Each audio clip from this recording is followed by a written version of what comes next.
आने वाले समय को लेकर बात करें, सबसे पहले सर आपको शुभकामनाएं, क्योंकि आम आदमी पार्टी इस समय राष्ट्रीय स्तर पर भी अब चुनाव लड़ सकते हैं, तो एक बड़ी उपलब्धि है। हमने देखा कि कॉन्फिडेंस भी आपका, क्योंकि जो पंजाब में जिस तरीके से आम आदमी पार्टी पर भरोसा जताया गया, उसके बाद गुजरात में भी ये कह सकते हैं विधानसभा चुनाव में बेहद अच्छी आम आदमी पार्टी ने शुरुआत की। तो हरियाणा में आम आदमी पार्टी का क्या रोड मैप? आम आदमी पार्टी का बहुत सिंपल रोड मैप है, क्योंकि अरविंद केजरीवाल जी आप जानते हैं, उन्होंने आम आदमी पार्टी की स्थापना करी और आम आदमी के मुद्दों को, जिनको राजनीति में बहुत कॉम्प्लिकेटेड बना दिया जाता है, जिनको उलझा उलझा करके 75 साल राजनीति की जाती है, उसी तरीके से मैं समझता हूं कि बहुत सिंपल तरीके से उन्होंने अपनी बात को लोगों तक कम्युनिकेट किया और आज उसका नतीजा है कि जो दिल्ली से उन्होंने जीत की शुरुआत करी, दिल्ली का एक मॉडल तैयार किया, उसको पंजाब के लोगों ने एक्सेप्ट किया और आज पूरा देश उसको एक्सेप्ट करने के लिए तैयार है और आम आदमी पार्टी आज राष्ट्रीय पार्टी का दर्जा मिला है। ये इस बात का संकेत है कि लोगों को जो वो बात कहते हैं वो पसंद आती है, जो बात वो कहते हैं उस पर विश्वास होता है और जिस तरीके की नई लीडरशिप इस देश में वो देना चाहते हैं, वो भविष्य में लीडरशिप वो तैयार करेंगे और इस देश को दुनिया के अंदर कैसे हम शीर्ष पर लेकर के जाए, वो विजन है। तो रोड मैप सिंपल है, आने वाले समय में और मेहनत करेंगे और हरियाणा की जमीन क्रांतिकारी भी और बहुत फर्टाइल भी है, बहुत उपजाऊ भी है, नई सोच के लिए, नई विचारों के लिए, नए संकल्प के लिए और नई विचारधारा के लिए। तो मैदान में आम आदमी पार्टी है और जैसा आपने कहा कि छोटे से समय में जहां गुजरात के अंदर 13-14% वोट शेयर हमारा आ गया हो, गोवा के अंदर मजबूत उपस्थिति आम आदमी पार्टी ने दर्ज करी हो, 2 प्रदेशों में सरकार है, तो उसके बीच में हरियाणा है। तो दोनों तरफ से जब मजबूती के साथ वो हवा बहेगी जैसे पहले बही थी, एक मैं समझता हूं कि जैसे ही पंजाब में सरकार आई उसके बाद पूरा एक उफान आया और धीरे धीरे अब संगठन की मजबूती के ऊपर आम आदमी पार्टी ध्यान दे रही है ताकि मजबूत संगठन हम तैयार करें। पीछे हमारा सदस्यता अभियान चला, 10 लाख से ऊपर आम आदमी पार्टी के मेंबर पूरे हरियाणा के अंदर बने और अब वो जो सदस्य बने उनको किस तरीके से हम उनकी जो एनर्जी है, उनकी ताकत है, उनकी समझबूझ है। राजनीति में केवल लोग जो राजनीतिक पार्टियां हैं कहीं ना कहीं शोषण करती आई है, उस शोषण की व्यवस्था को बदल करके कैसे हम उनकी एनर्जी का सदुपयोग करें, कैसे उसको सही दिशा दें ताकि हरियाणा के अंदर भी हम एक मजबूत व्यवस्था तैयार कर सकें और पूरे देश में भी हरियाणा के लोगों ने पूरे देश का नेतृत्व भी किया है और आने वाले समय में हरियाणा की एक अहम भूमिका होगी पूरे देश के अंदर आम आदमी पार्टी को और मजबूती से स्थापित करने के लिए। आम आदमी पार्टी दिल्ली का मॉडल लेकर चली, पंजाब में गई तो पंजाब में बम्पर जीत हासिल की, गुजरात में गई, गुजरात में आम आदमी पार्टी ने जो जीत और हार की खाई का अंतर था वो बहुत गहरा कर दिया। जहां बीजेपी को बम्पर सीटें मिली, इतिहास जो रिकॉर्ड था वो तोड़ दिया, वहीं दूसरी तरफ कांग्रेस को करारी हार देखने को मिली। लेकिन बात अगर हरियाणा की तस्वीर की करें तो 2024 में यही आम आदमी पार्टी कैसी तस्वीर लेकर जनता के सामने जाएगी? नहीं, आम आदमी पार्टी तो अपना नेतृत्व, अपनी नीतियां और जो विपक्ष है उसने किस तरीके से इस प्रदेश को लूटा, बांटा, जलाया, विभाजित किया, कैसे लोगों का दमन हुआ, उन बातों को लोगों के बीच में रखेगी कि किस तरीके से लगातार भ्रष्टाचार व्याप्त है और भ्रष्टाचार इस देश के पिछड़ेपन में, इस देश को आगे बढ़ने से रोकने में जो सबसे बड़ा अगर एक मेन कारण है तो वो भ्रष्टाचार है। तो उस भ्रष्टाचार को किस तरीके से आने वाले समय में आम आदमी पार्टी हरियाणा से खत्म करेगी, वो एक मुख्य एजेंडा हमारा होगा। बेरोजगारी है, किसान मजदूर के रोज के मुद्दे हैं। आप देख रहे हैं कि अभी भी जो 1 महीना होने वाला है, जिस तरीके से किसान को राहत मिलनी चाहिए थी, पंजाब में आप देखिए भगवंत मान सरकार ने गिरदावरी बाद में करवाई, उनको पहले उनके खातों में पैसे डालने का काम किया। हरियाणा के किसानों ने ये मांग करी कि पंजाब की तर्ज के ऊपर हमें उसी तरीके से राहत मिले, लेकिन सरकार आज तक गिरदावरी नहीं करवा पाई है। अभी भी 40% जो हमारी फसलें हैं उसकी गिरदावरी नहीं हुई, जो ओलावृष्टि या भारी बारिश की वजह से नुकसान जिसका हुआ। और सरकार अब तो फसल खेतों से जो है वो मंडियों में भी आ गई, मंडियों में भी वो एक तरीके से किसान जैसे कहते हैं कि भाई फसल रुड़ गई हमारी तो रोल दी इन्होंने। तो ये सरकार नेतृत्व आज भारतीय जनता पार्टी की सरकार का ऐसा है जो किसानों के प्रति, नौजवान के प्रति, हमारी जो मातृशक्ति है उसके प्रति कोई संवेदनशीलता इस सरकार में है नहीं।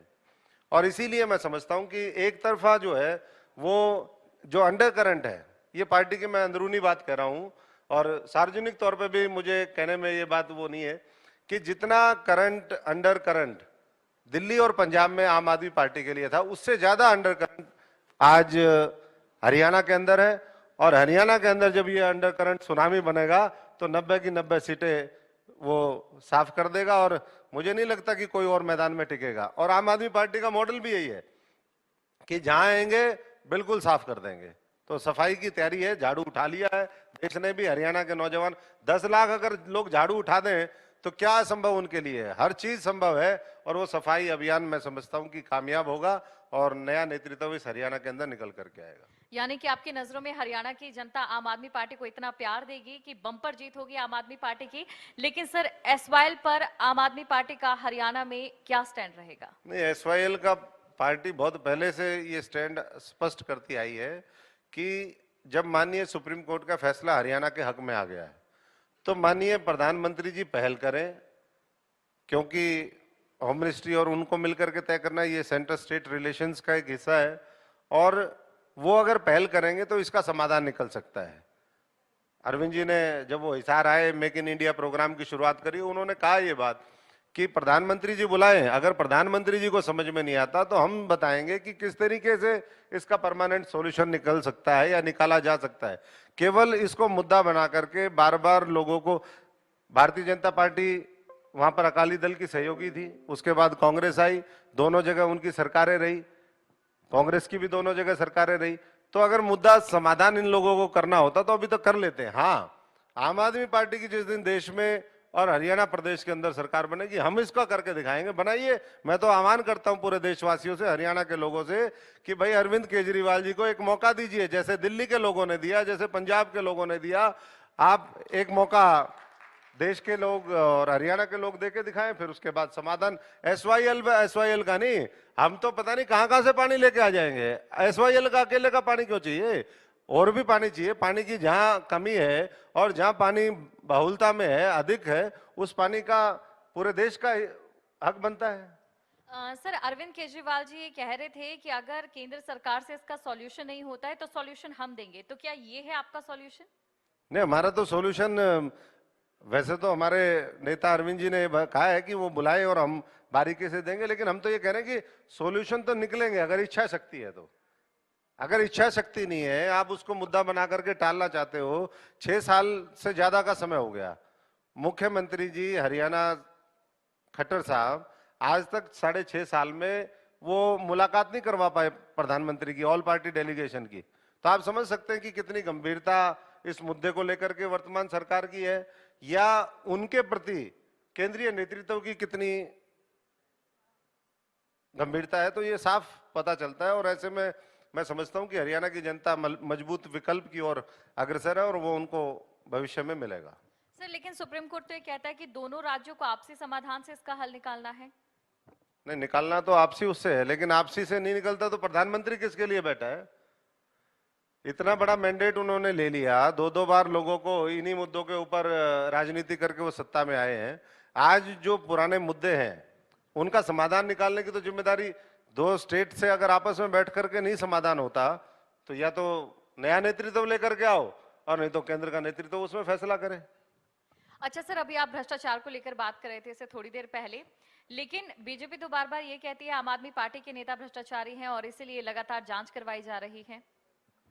देखिए, आम आदमी पार्टी ने हमेशा ये बात कही है कि हम कट्टर देशभक्ति, हम कट्टर ईमानदारी और इंसानियत में विश्वास करने वाली पार्टी है।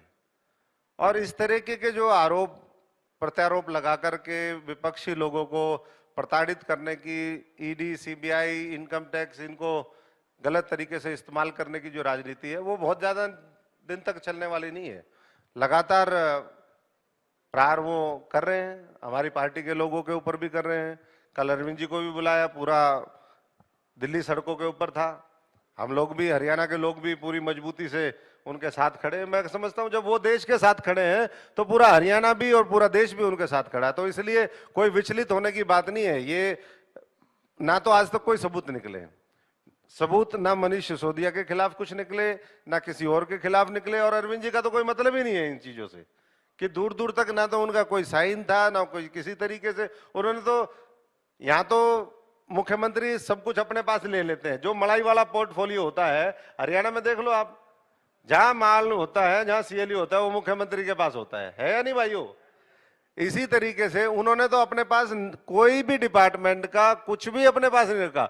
उन्होंने कहा कि लो भैया, ये तुम्हारा, तुमको अर्पण, ये जो जनता का वो है, इसको अपने तरीके से अच्छे से चलाओ, अच्छे स्कूलों की व्यवस्था करो, अच्छे हॉस्पिटल बनाओ, लोगों को रोजगार दो, दंगा फसाद मत करो। लेकिन आज आप देखिए कानून व्यवस्था कहां पर है। कानून व्यवस्था दिल्ली से लेकर के आजकल तो पुलिस कस्टडी में लोग सुरक्षित नहीं है, वहां मार दिया जाता है। तो इससे बड़ा क्या होगा? इससे जीता जागता उदाहरण। सरकार पर सवाल उठा रहे हैं, तो यहाँ पर जिस तरीके से पंजाब की अगर बात करें, जो पूर्व सीएम है चन्नी जी, वो ये कहते हैं कि आम आदमी पार्टी ने बैसाखी वाले दिन उनको विजिलेंस जांच के लिए बुला लिया। देखिए, वो दिन तो तय करना ये सरकार का, हमने दिन की बात नहीं करी, हम तो ये कह रहे हैं करी गलत रहे हैं। हम ये कह रहे हैं कि आप राजनीतिक प्रतिद्वंदियों को इस तरीके से, जिसका कोई साइन नहीं, जिसका कोई लेना देना नहीं मामला, जिन्होंने उच्च आदर्श राजनीति में स्थापित किए, सिद्धांतों की राजनीति करी, अगर ऐसे व्यक्ति को जो नौकरी छोड़ करके, जिन्होंने सूचना का अधिकार लागू करवाने में लोगों को अधिकार, ये वही अरविंद केजरीवाल जी हैं जिन्होंने लाखों लोगों को राशन कार्ड, हमारे यहाँ तो राशन कार्ड काट रहे, उन्होंने राशन के डिपो में जो गड़बड़ी होती थी उसके खिलाफ लड़ाई लड़ी, और उनके ऊपर अटैक हुए। तो किस तरीके से ये वो कर सकते हैं? ये सरकार तो लगातार नए नए शोषे छोड़ती है। ये अभी पीपीपी के नाम पे इन्होंने परेशान, पब्लिक परेशान, जो पहचान पत्र है नया नया वो शुरू कर दिया। पब्लिक को किस तरीके से परेशान करें, उनकी जो भी लाभार्थी उनको कैसे कम किया जाए, ये सरकार की नीयत है कि लोगों को कैसे हम परेशान करें, कैसे उनका शोषण और ज्यादा बढ़े। और लगातार मैं समझता हूं कि इसलिए जनता के अंदर आक्रोश बढ़ता जा रहा है, और वो आक्रोश समय पर और मजबूत रूप में दिखेगा। जी सर, तो वाकई ये आक्रोश है या फिर कुछ और, ये तो 2024 में जनता बता दी। बहुत बहुत शुक्रिया, आपके साथ बातचीत करके अच्छा लगा। तो एक सार्थक चर्चा का यहाँ पर दौर चला और विकास को लेकर भी बात की गई, साथ ही आम आदमी पार्टी का 2024 को लेकर क्या रोड मैप है, इसको लेकर भी बात की गई। बहुत बहुत धन्यवाद। अशोक जी, गुजारिश है आपसे कि थोड़ी देर स्टेज पर ही रहें। खबरें अभी तक के एमडी विशाल गर्ग साहब तशरीफ ला रहे हैं आपको एजाज से, मोमेंटो से नवाजने के लिए। बहुत बहुत शुक्रिया, आप इस खास कार्यक्रम का हिस्सा बने अशोक जी।